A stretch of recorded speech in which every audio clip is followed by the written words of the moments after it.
السلام علیکم دوستوں، سن لائف اسٹوڈیو میں ایک بار پھر سے ہم آپ کو کرتے ہیں خوش آمدید۔ ہمیں اللہ کی نعمتوں کا اور اللہ کے دیے ہوئے مال کا جس حال میں وہ رکھ رہا ہے، ہمیں ہر وقت شکر ادا کرتے رہنا چاہیے۔ کیا یہ کم ہے کہ اس نے ہمیں 2 آنکھیں، 2 ہاتھ اور 2 پاؤں اور پوری باڈی دی ہے؟ اس میں ہزاروں آرگنزم ہیں، لیکن ہم پھر بھی ناشکری کی طرف رہتے ہیں۔ اس حال میں رکھے یار، میں ایسے لوگوں کو جانتا ہوں جو سر کے بال نہ ہونے کی وجہ سے لاکھوں بلکہ کروڑوں روپے سر کے بالوں پر ہی لگا دیتے ہیں ان کو لگوانے میں، لیکن ہم ہر ہفتے ان کو کٹوانے پر ہزاروں خرچ کر دیتے ہیں۔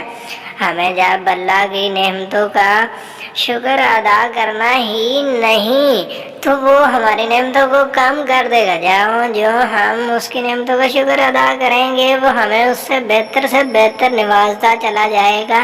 ہاں، اس کے دینے کا ایک ٹائم ہوتا ہے، ہاں ہمیں مال دینے کا، ہمیں نعمت دینے کا، ہمیں سب کچھ دینے کا ایک مقرر ٹائم ہے۔ وہ مقرر ٹائم پر ہم ملے گا۔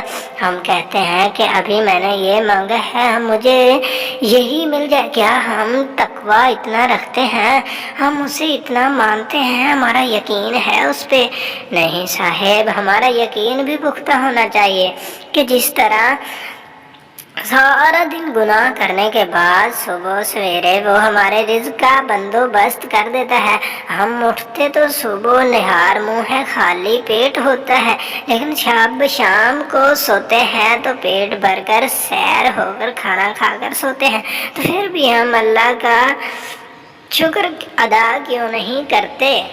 شکوہ شکایت کی لت لگ جائے تو ناشکری زبان کی لذت بن جاتی ہے اور انسان ہمیشہ بے سکون رہتا ہے۔ اللہ تعالی ہمیں اپنے شکر گزار بندوں میں شامل رکھے، آمین۔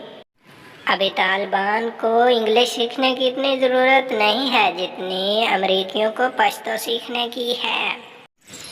موسم بدل رہا ہے، اپنا خیال رکھیے گا، کیونکہ بدلتے موسم اور بدلتے لوگ بہت ہی تکلیف دیتے ہیں۔